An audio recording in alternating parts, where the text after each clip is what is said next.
Coming up next on the SPNN Forum, we have Joe Meuller and James Farnsworth from the Friends School of Minnesota Plant Sale.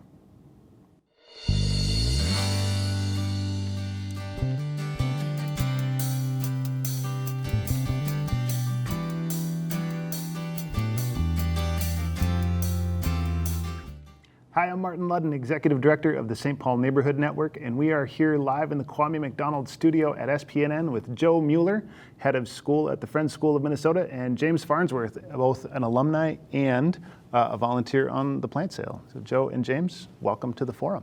Thank you. Thank you. So I think, I grew up knowing a bit about the plant sale. My mom was a huge fan. But can you tell us just a little bit, what is the plant sale? What is the Friends School? How are they connected?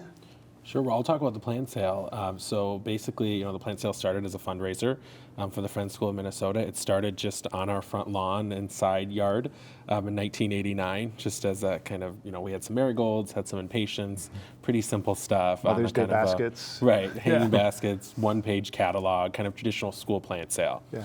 And it kind of ramped up all the way until spring of 2005. When the plant sale had expanded so much, both in footprint and in funds being provided to the school, because it's a 100% fundraiser event, that we decided to expand to the Minnesota State Fair grandstand, where the plant sale is today, all these years later. And so, it's a big plant sale with a lot of different kinds of plants, and all as a fundraiser to the Friends School of Minnesota, which I attended in middle school. I was the first student rep on the plant sale committee in November of 2010. So I can't believe it's been that long. And I'm still doing it today, and it's just a joy because it supports the school, and it's really turned into a much broader community event as well. Yeah. How many visitors roughly or customers, I suppose, do you get for the sale? Yeah, so we have over 10,000 customers each year. It's hard to quantify exactly because transactions don't necessarily equal amount of customers. Right. But as I mentioned, over 10,000 customers, and it's really turned into a community event that people look forward to. It's always on Mother's Day weekend, and so it's become a tradition for a lot of folks as well. Nice. And Joe, how long have you been head of school at the Friends School? Yeah, so I've been head of school for 3 years. I'm in my third year right now. And did you, coming into this, did you understand that helping run a plant sale was also going to be part of running a school operation? I had a little bit of a head start. My son was a student at Friends School of Minnesota. He just graduated last spring. So this is my first year as both the head of school and alumni parent. Nice. But that was one of the main volunteer opportunities for parents when we started almost 10 years ago in our relationship with the school. And I love doing things like cashiering and loading the trucks at the end when the plant sale is all done. Yeah, so this is an all-hands effort? Yeah, all hands. How does it tie into kind of the mission of the school, and where does that fit? Yeah, sure. So I'll talk a little bit about the school as well, if that's okay. Friends School of Minnesota is a K-8 independent school. It's based in Quaker values. With that comes a strong sense of environmental justice, environmental education. And so a plant sale is just a really natural tie-in. Students get to be very involved in the plant sale. Our middle school students spend 3 whole days leading up to the plant sale on the state fairgrounds, packing plants, moving plants, bagging bulbs. And then the best day, the day they enjoy the most, is Friday. It's the first day of the sale. They actually get to interface with customers. They like to work that curbside. We pack the plants right into people's cars for them. It's just a great opportunity for them to kind of share their love of the plant sale with customers. And what a great opportunity to get out of the classroom too. I think some of my fondest memories from grade school and high school are when you got to go out with your classmates and do something bigger that was not necessarily in a book. Absolutely. Yeah. Yeah, I mean, that's a big part of our school as well. We spend a lot of time outside, lots of overnight trip opportunities, and so spending time in nature is no strange part of these students' lives. But getting to see how other people incorporate nature into their homes and their gardens has been really beneficial. Yeah. How does that impact how you source your plants and your varieties? How does that work in? Yeah, as we've grown, we're sourcing plants from all over the country and all over the world. I never thought that I'd be buying plants from Germany as a part of my job as the head of school, but we take plants from Japan as well and other countries. James can probably answer a little more of that stuff than I can. No, that's spot on. I mean, we source plants from all across the country, looking at growers of sustainable growing practices.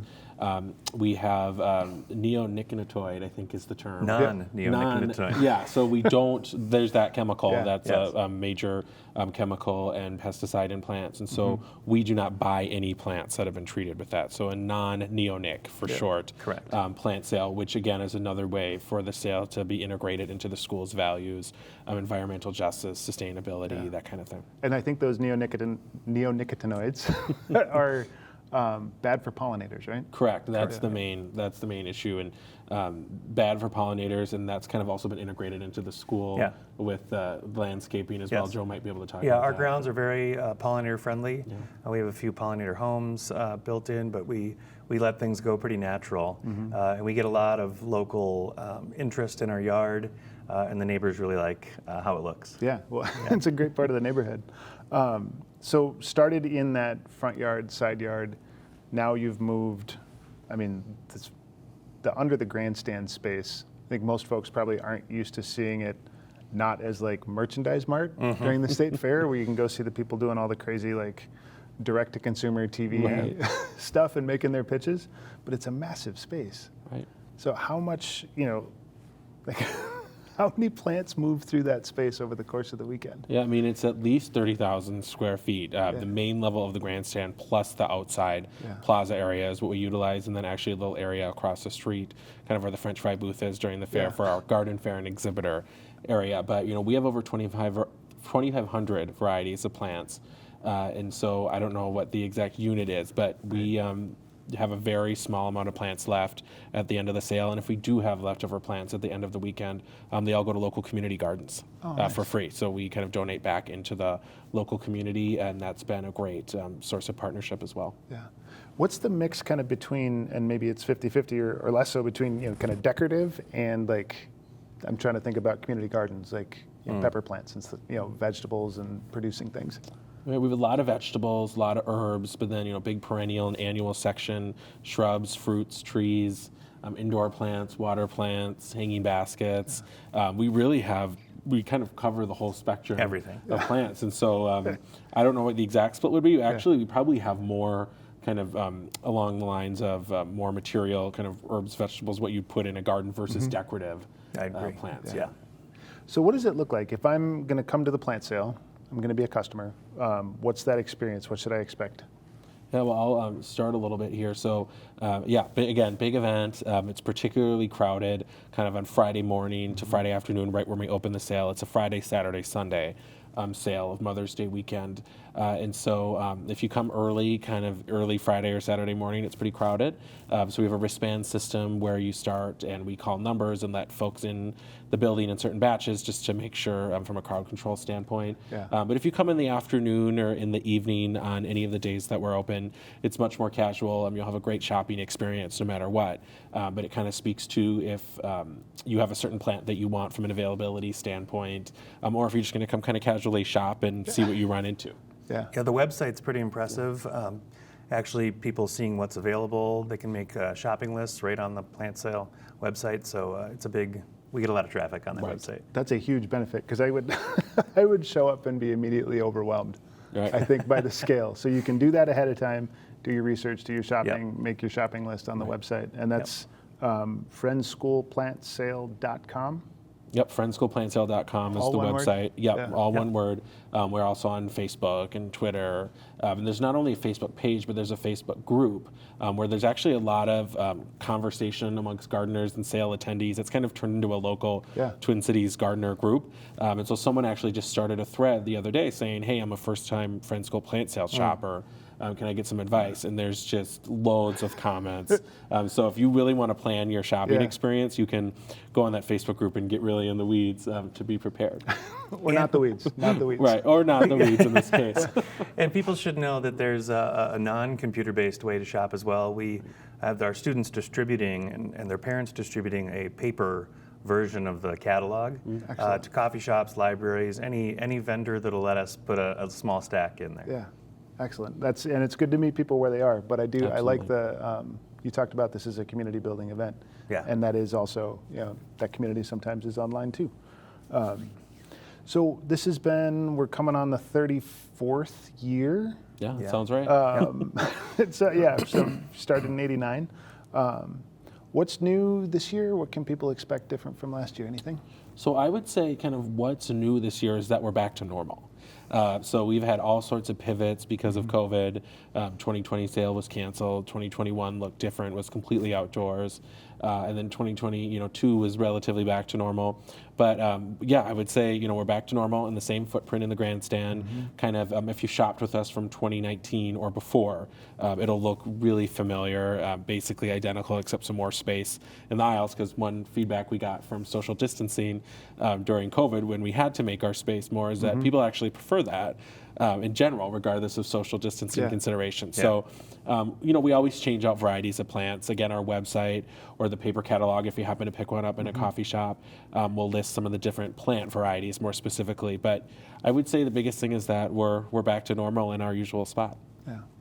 Going back to kind of scale, customers will see 3 days, or maybe just 1 day. What does this look like for the rest of the year? I don't imagine this comes together. I mean, this seems like a year-round project. Yeah. Before James gets into the details, I'll just say we have a hugely dedicated group of volunteers that this has become like the thing they do. This is the way that they connect to the school. This is the way they connect to this plant sale community. Countless hours that we would not be able to do this plant sale without the generous use of their time. Yeah, I'll just add, as Joe mentioned, it's pretty much an entirely volunteer effort, minus some staff, part-time staff support from the school, which we certainly wouldn't be able to do that without that institutional connection.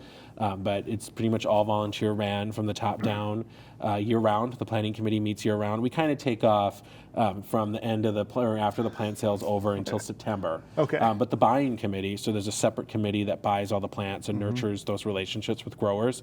They meet year-round, and sometimes when they're done buying for the plant sale right ahead of us, they're already thinking about orders for next year, because our growers have to operate that way from a distribution standpoint. So it's year-round planning. We have kind of different roles and responsibilities and different subcommittees to hash out different areas, but it's kind of a mix of community members, alumni parents, current families, and then school staff, of course, outside of their staff role, participate and give back and volunteer as well. Yeah, and we have volunteers who have literally been involved in those committees for decades.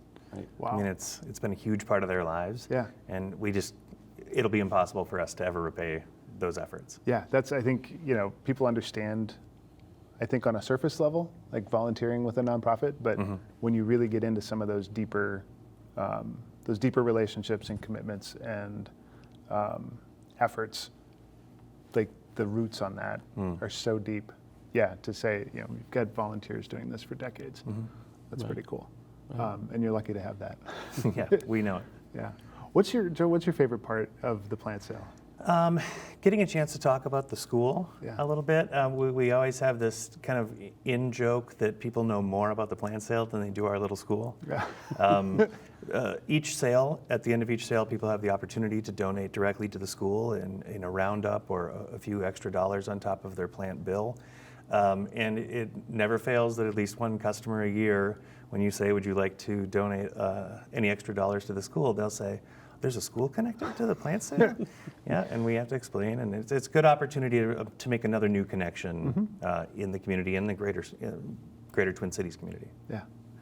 If you are just joining us, we are here in the Kwame McDonald studio at SPNN with Joe Meuller and James Farnsworth talking about the Friends School of Minnesota plant sale, which is coming up on Mother's Day weekend. James, you've been volunteering since you were a student. Yeah. What brings you back? Yeah, I started in 7th grade, just getting some student participation on the committee. What's kept me involved is I think it's just a really incredible way as an alum of the school to give back, and then as a community member who shares the values that the sale helps expand. Obviously, it supports the school and supports the school's values as well. I'm actually not a gardener or a plant person at all, so I've purchased a very limited amount of plants from the sale during my time. But I'm interested in operations, logistics, event planning, that type of thing, and so as an alum, as a young alum, who's still developing my career and hopes to be more of a significant financial contributor at one point to the school, this is a way that I can use my time and other talents to give back in the meantime. And it's just a great group of people, a great group of volunteers. It's just been a great way to maintain a connection with the school. Yeah. It's funny that you say that about not being a gardener. I'm not a gardener either. Neither is anyone else in my family.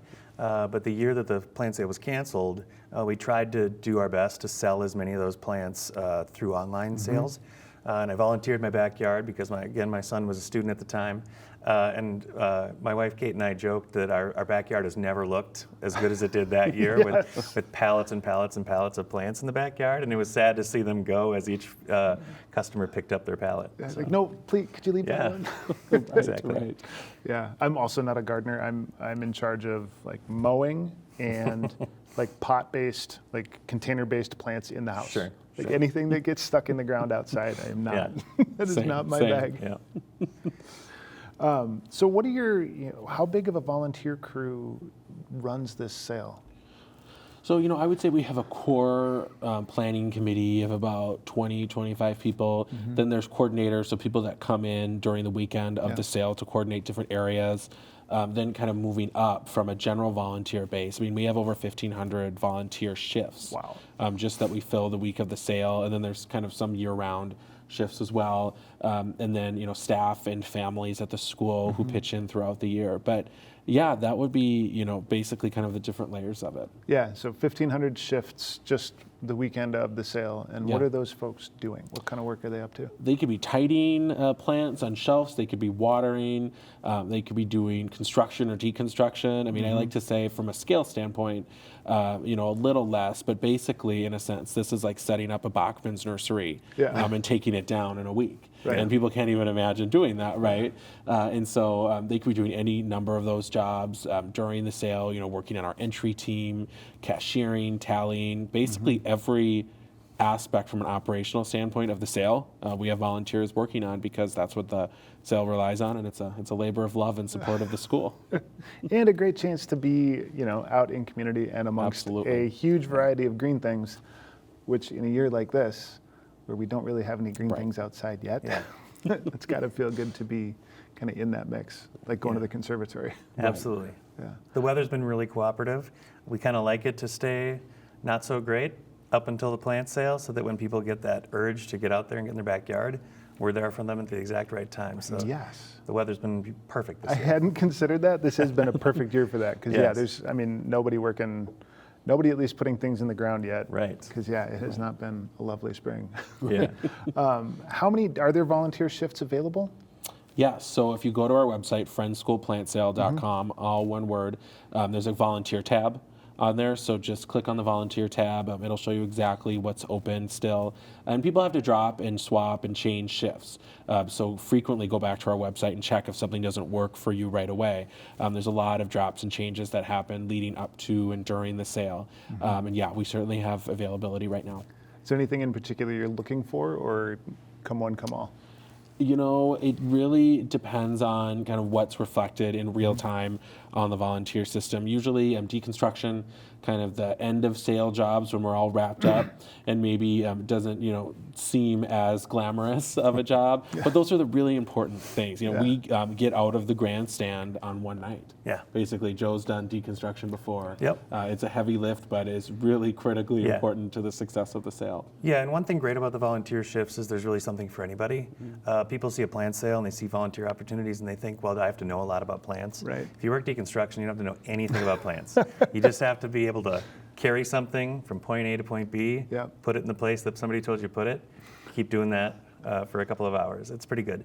And then there's those things for people who like to chat with people about plants. There's things for people who know all about plants. There's people who are good with numbers. We're putting them in the tally area where they're counting the plants and getting the slip ready to bring to the cashier. Yeah. So there's a little bit of everything for everybody. Nice. So an ability to follow some instructions. That helps. That helps. Right, and all the volunteer jobs are really clearly laid out on our website. So if folks have questions about expectations or whatnot and kind of requirements, it's all very clearly laid out. There's a way to contact our volunteer coordinator as well if someone wants to have a discussion about any needs or accommodations or anything. Yeah. Do either of you have any kind of favorite single memory? I know you've both been doing it for a while, so it might be hard to narrow down to one, but any favorite kind of single memory of the sale?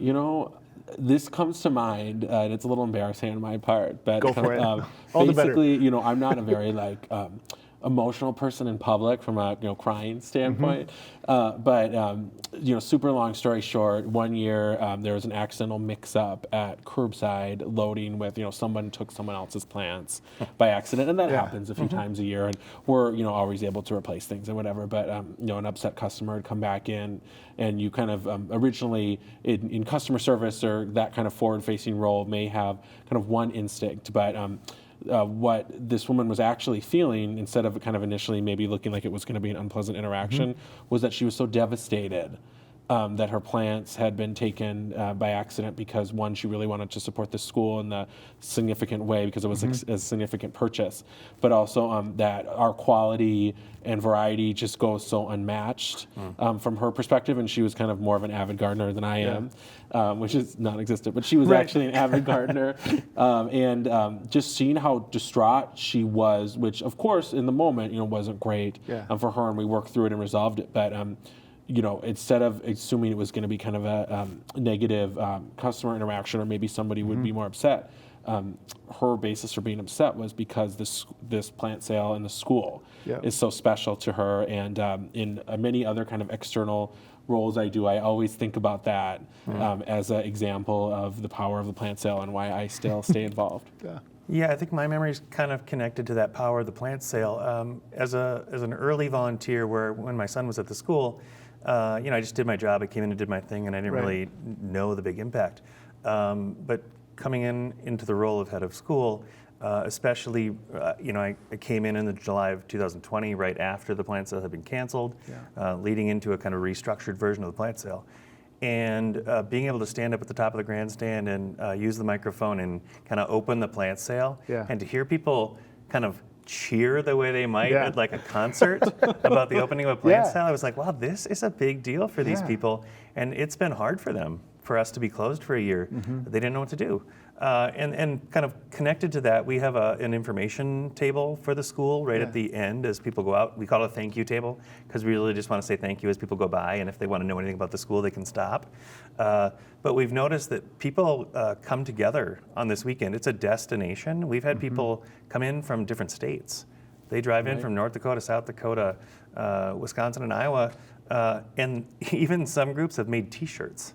They make a T-shirt for their annual trip, and then they want somebody to take a picture of them. So we've added kind of a selfie station at the near the welcome table, and I've taken lots of pictures of groups that are excited to be together for our plant sale, which it just blows my mind. Yeah, as a leader, it's cool to get that.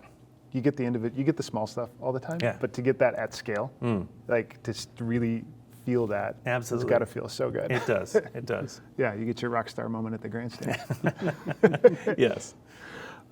So people want more information. They can go to friendschoolplantsale.com, all one word for the sale. And Joe, how can we find more information about the Friends School? Yeah, you can go to fsmn.org, and you can learn all about the school. You can learn about how you might take a tour of the school, how you can donate directly to the school if that's your thing. If you know anybody who's looking for a school, we're always open to those conversations as well. I want to really say it's super important, this plant sale and its connection to the success of the school. As an independent school, we are tuition-based. While we want to keep that tuition as low and as accessible as possible, that really impacts our bottom line. So when we talk about the net tuition, the tuition that actually comes in the door after we've given tuition aid, it only covers about 2/3 of our annual costs. The plant sale helps cover almost half of that remaining third. We really couldn't survive without it, and that year that it was canceled due to COVID was a scary moment for us, and we're super happy to have it back. I think gardeners across the Twin Cities and apparently the 5 or 6 state region are happy to have you back as well. Absolutely.